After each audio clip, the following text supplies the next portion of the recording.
Mach dir nicht zu viele Sorgen, was du studieren sollst, welche Schule du machen sollst, sondern mach das, was dir Spaß macht, wo du das Gefühl hast, das macht mir Spaß und versuch das gut zu machen.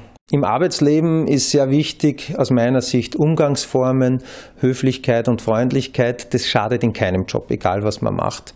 Ich würde in der Tanzschule besser aufpassen, weil Frauen lieben Männer, die tanzen können, und wenn du dann in 30 Jahren am Opernball stehst und bei jedem Tanz Angst haben musst, ob es jetzt einer ist, den du kannst oder nicht, das wird dann schwierig. Also das ist eine Erfahrung, die ich jetzt machen habe müssen.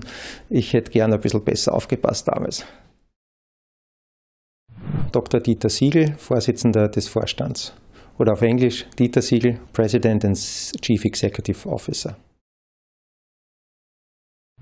Wenn ich eine Idee habe, was zu verändern, etwas umzusetzen, und ich beginne mit der Umsetzung und initiiere das, wenn ich merke, wie die Mitarbeiter das aufnehmen, mit Energie befüllen und wirklich selber auch vorantreiben. Das ist dann wie eine Welle, auf der man getragen wird, und das ist dann wirklich ein sehr, sehr schönes Gefühl. Da merkt man richtig, wie die Unterstützung von unten von 1000 Leuten kommt. Das ist eigentlich das beste Gefühl, das da in diesem Job.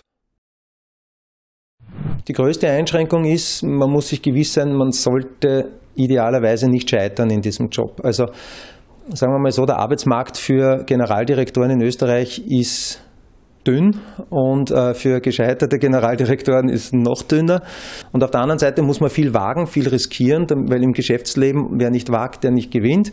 No risk, no fun. Und da darf man halt nicht feig sein, das muss man schon sagen. Also das ist nicht so ganz unkritisch, weil wenn was schief geht, ich kenne sehr viele Vorstände, die wirklich gefeiert waren, und dann ist ein bisschen was schief gegangen, dann sind sie 53 Jahre alt und stehen eigentlich ohne Job da. Und das ist nicht ganz ohne, aber damit muss man leben. Die Firma Rosenbauer baut Feuerwehrautos und ist in diesem relativ kleinen Markt Weltmarktführer, und ich bin der Generaldirektor im klassischen Sinne. Das heißt, ich muss mich im Grunde, wenn man so möchte, um alles kümmern. Vorstände sollen in erster Linie, wie man so schön sagt, am Unternehmen arbeiten und nicht im Unternehmen. Das heißt, wir müssen uns in erster Linie darum kümmern, dass wir morgen auch noch so erfolgreich sind wie heute. Das heißt, wir müssen dahinter sein, dass wir die richtigen Dinge initiieren, mit denen wir die Erfolge für morgen schon vorbereiten. Das operative Tagesgeschehen, das wird in der Organisation erledigt, im Idealfall. Aber wenn man jetzt ein Unternehmen auch gestalterisch weiterentwickeln soll, dann muss man halt auch das Geschäft verstehen, und insofern ist es auch immer wieder nötig, sich um den täglichen Kram auch mit zu kümmern, um einfach auch zu verstehen, was die Anforderungen der Kunden sind, wo der Stand der Technik ist, damit man dann wieder die richtigen Schritte setzen kann.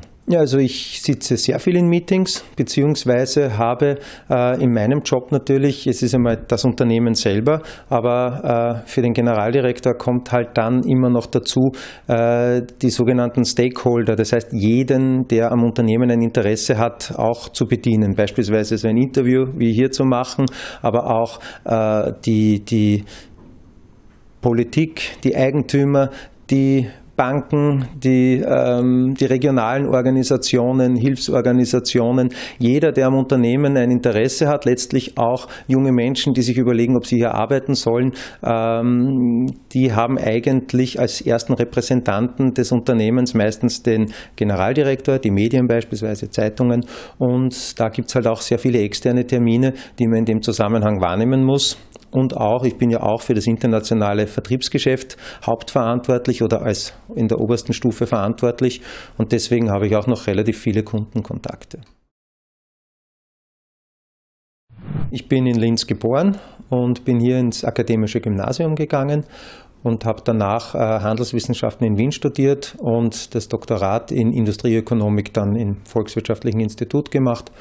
Und bin danach in Wien zur Firma RAI AG gekommen, die feuerfeste Produkte machen, habe begonnen im Controlling, bin dann kaufmännischer Leiter im Vertrieb geworden nach ein paar Jahren, danach Vertriebsleiter und zuletzt Leiter einer Business Unit. Und von diesem Job weg bin ich dann zu Rosenbauer gekommen. Ich war vorher, ich muss dazu sagen, ich bin aus der Gründerfamilie und insofern habe ich da natürlich ein Naheverhältnis. Aber ich war doch schon 45, wie ich dann operativ hier begonnen habe zu arbeiten. War davor ein paar Jahre im Aufsichtsrat und habe dann ins operative Management 2009 gewechselt und bin 2011 Vorstand geworden und auch Vorstandsvorsitzender dann. Natürlich, es geht immer auch anders. Ich denke aber, ein Vorstand muss vor allem immer zu jedem Thema eine Position beziehen. Er muss irgendwann eine Entscheidung treffen und sich vorher positionieren. Da muss man auf innere Ressourcen zurückgreifen können. Und da ist halt schon gut, wenn man Erfahrung in einem Segment hat, das dem ähnlich ist, in dem man Vorstand ist. Das heißt, man muss bereit sein, von der persönlichen Haltung Verantwortung zu übernehmen. Das ist eigentlich unabdingbar. Das ist nicht jedermanns Sache, aber ohne das geht es eigentlich nicht.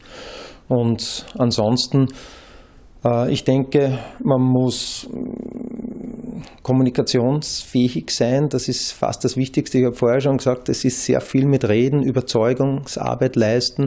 Man tut sich halt wesentlich leichter, wenn man sich auch in diesem Metier gut bewegen kann. Und gewisse analytische Fähigkeiten sind sicherlich auch kein Nachteil, damit man den Überblick bewahrt.